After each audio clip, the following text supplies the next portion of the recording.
Boa noite, pessoal. Meu nome é Antônio. Eu sou analista e comentarista aqui do canal Apolo 7. E aqui no nosso canal, a gente tem a intenção de trazer luz a vários temas da sociedade atual.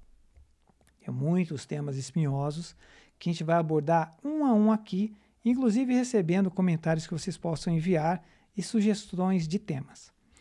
Para esse vídeo aqui, a gente trouxe um tema que já havia sido perguntado por alguns alunos nossos aqui, como, por exemplo, a Pamela, o Alexandre e o Ricardo, há mais de um ano e meio, que a gente evitou comentar por conta da carga política que esse assunto tem.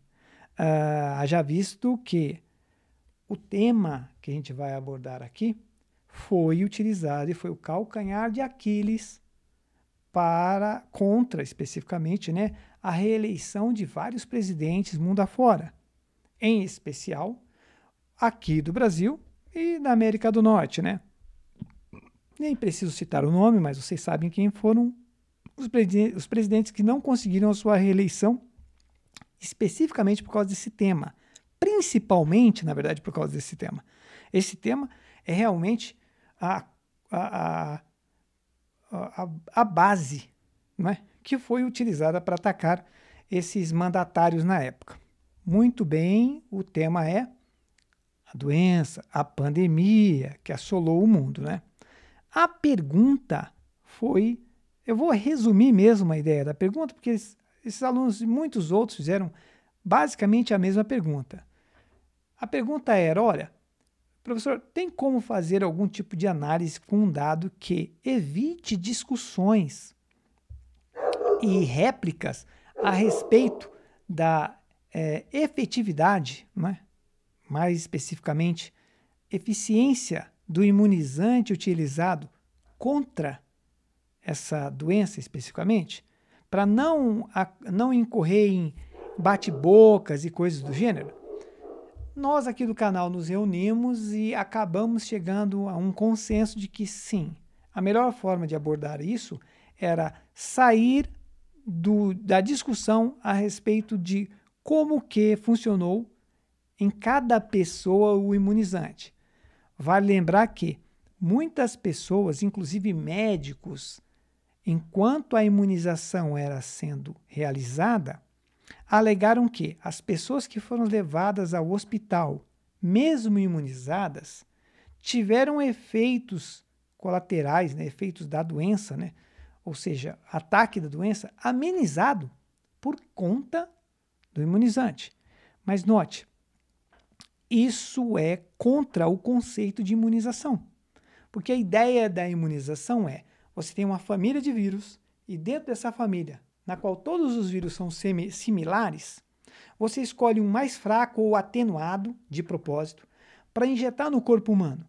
Assim que o corpo tem contato com esse vírus atenuado, enfraquecido, ele tira a cópia para fazer um antígeno, né? Um anticorpo contra esse vírus. Mas note, como esse vírus está atenuado, esse vírus está fraco, o tempo que o sistema de defesa leva para fazer o anticorpo contra ele não o tempo é longo, mas como esse vírus está fraco, ele não consegue atacar o corpo, provocando febre, dores no corpo, dor de cabeça e todos os efeitos ruins de um ataque viral comum. Então, o corpo consegue fazer a defesa, voltar a atacar, destruir esse vírus que está meio fraco, por isso ele não conseguiu causar prejuízos ao corpo, e guardar a memória de como atacar esse tipo de vírus, essa tipo de família viral. Com essa munição a mais, numa espécie de memória do corpo, o dia que essa pessoa se contaminar por um vírus mais forte, ela nem vai perceber, porque quando o vírus mais forte contaminar o corpo dessa pessoa, ela já vai ter um anticorpo de memória, assim não precisando ir fabricar ele, o que daria tempo para o vírus atacar o corpo. Portanto, quando a pessoa é contaminada, o vírus já é destruído e a pessoa não sente os efeitos danosos da doença. Então, existe até uma espécie de imprecisão em achar que quando você toma um imunizante contra o sarampo, você não pega sarampo. Perdão. Isso é uma imprecisão. Tomar o imunizante contra o sarampo não faz com que você não pegue sarampo. O imunizante, galera, que eu estou falando, é a VCN. Eu não posso pôr as vogais, né? Porque o algoritmo pode identificar o que eu falei e atrapalhar o vírus. Mas tomar a VCN, o imunizante contra o sarampo, não faz com que você não pegue o sarampo grave.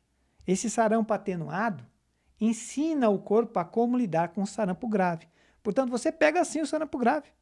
Só que como o corpo já tem uma memória de como lidar com esse sarampo grave, você pega o sarampo e nem sabe. O corpo já destrói. Por isso eu disse que é muito estranho médicos terem dito que não, a imunização funcionou. A VCN contra a doença da pandemia funcionou. As pessoas foram ao médico, mas tiveram efeitos atenuados. Esse não é o conceito de VCNs imunizantes. Mas, como não dá para ficar fazendo análises individuais de cada um, porque tem gente que afirma que conhece pessoas que os médicos afirmaram que foram salvas por causa do imunizante.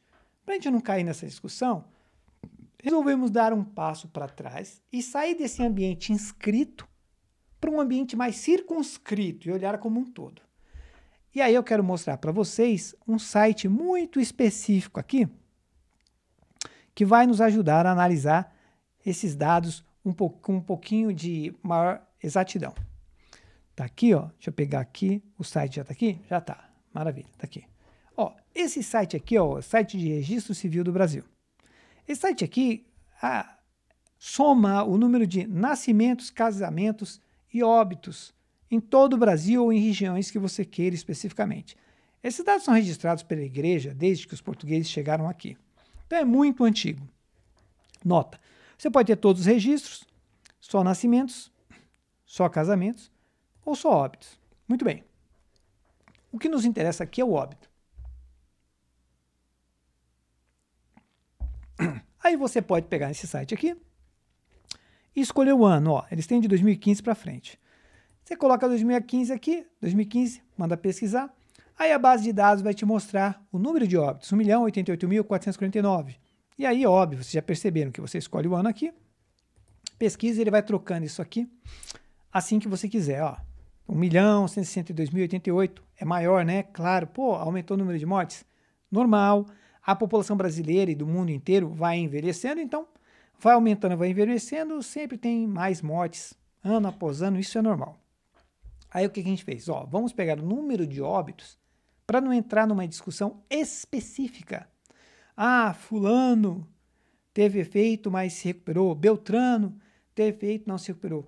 Como essa coisa é muito complicada, a gente decidiu, vamos olhar o dado como um todo e verificar o que aconteceu no país inteiro, olhando de maneira circunscrita a situação para não dar discussão e nem réplica. Olha só que interessante. Aí, ó, eu vou tirar aqui o site e vamos colocar este gráfico aqui que a gente fez exatamente com esse uso aqui.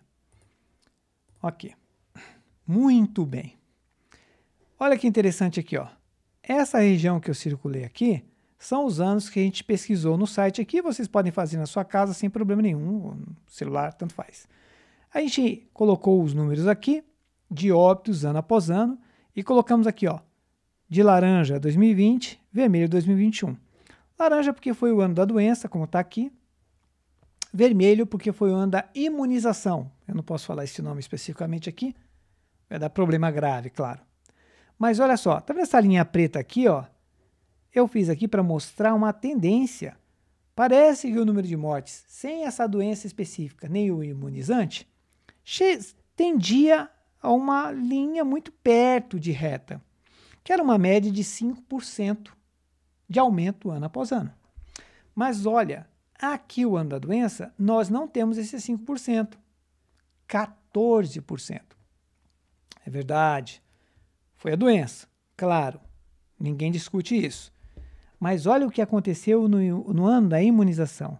À medida que se foi imunizando a população, o que você espera é que aconteça, mesmo que seja pouco, caso a sua imunização não seja tão bem feita. Lembrando que o Brasil é gigante, né? Você tem Acre, Roraima, Rondônia, Amapá, regiões muito distantes, é verdade, mas à medida que você vai conseguindo imunizar pelo menos uma parte da população, o que se espera é que vá reduzindo, mesmo que pouco, o número de óbitos. E olha, pelos dados que nós temos fornecidos pelo site de Registro Civil Brasileiro, estas colunas parecem estar trocadas. Essa coluna de vermelho deveria ser o ano da doença e a de laranja, o ano da imunização. Mas, estranhamente ou não, essas colunas estão trocadas. O ano da doença, embora tenha ocorrido um aumento no número de óbitos, ficou abaixo do ano da imunização. Isso é sim um absurdo. Não faz o menor sentido um imunizante ter este tipo de resultado. Vale lembrar que a escolha dessa tecnologia de imunizante foi feita pelas indústrias farmacêuticas. Até então, o tipo de tecnologia utilizado para produzir imunizantes era aquela tecnologia velha que já tinha sido testada e estava funcionando.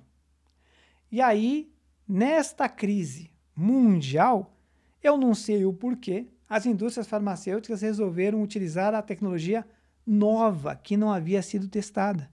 Note, você tem uma tecnologia velha que já está funcionando, uma nova que ainda não foi testada. Aí acontece uma crise global. Qual é a escolha que você espera que um humano faça de maneira prudente? Ora, como essa nova ainda não foi testada, vamos usar a velha que já está funcionando, né? Pois bem, usaram a nova, que ainda não havia sido testada. Por que usaram a nova? Eu não tenho a menor ideia. Mas isso não é nem uma questão de prudência. É uma questão de lógica. Se você ainda não testou em larga escala a nova tecnologia, por que utilizar ela se você já tem uma velha que vem funcionando? Novamente, eu não sei determinar o porquê que escolheram isso, mas o resultado é esse aqui. Ano da doença, um aumento, óbvio. Ano do imunizante, uma disparada. E se vocês compararem aqui, ó, o ano sem a doença nem o imunizante com o ano do imunizante, a disparada é de 35%, ó. É um absurdo isso. Como que um imunizante tem esse tipo de resultado? Isso é um absurdo. Depois tudo meio que volta ao normal. Mas note, se for para realizar um veredito a partir da nossa análise aqui do canal Apolo 7, os nossos alunos e todo mundo que estiver assistindo o vídeo, o que a gente pode dizer é que essa tecnologia nova que não havia sido testada fracassou. Ponto. Do meu ponto de vista, eles deveriam ter utilizado a tecnologia velha que já estava em funcionamento. Por que é que usaram essa nova? Eu não faço a menor ideia. Mas o resultado é esse. Fracasso completo. Bom, dito isso, eu espero que a gente tenha conseguido elucidar aqui as dúvidas a respeito disso, que tenha ficado claro e, obviamente, o cenário agora com uma nova presidência norte-americana tem direcionado ventos mais positivos para esse tipo de abordagem. Gostaria que vocês compartilhassem esse vídeo com o máximo de pessoas que vocês puderem. Curtir, né? O vídeo também é muito importante, né? O triplo C, né? Curtir, compartilhar e comentar. Faça um comentário sobre o vídeo. O que você entendeu ou não, o que você tem de dúvida ou não, o que você tem de discordância ou não. que a gente vai dialogando e respondendo à medida que vocês vão fazendo aí as suas observações a respeito. Pode mandar sugestões no canal e a gente vai gravar o próximo vídeo e sempre com um novo tema, mas sempre interessante, não se preocupa não. Cada tema que a gente abordar aqui vai ser bem interessante e vocês vão gostar. Muito obrigado, até o próximo vídeo.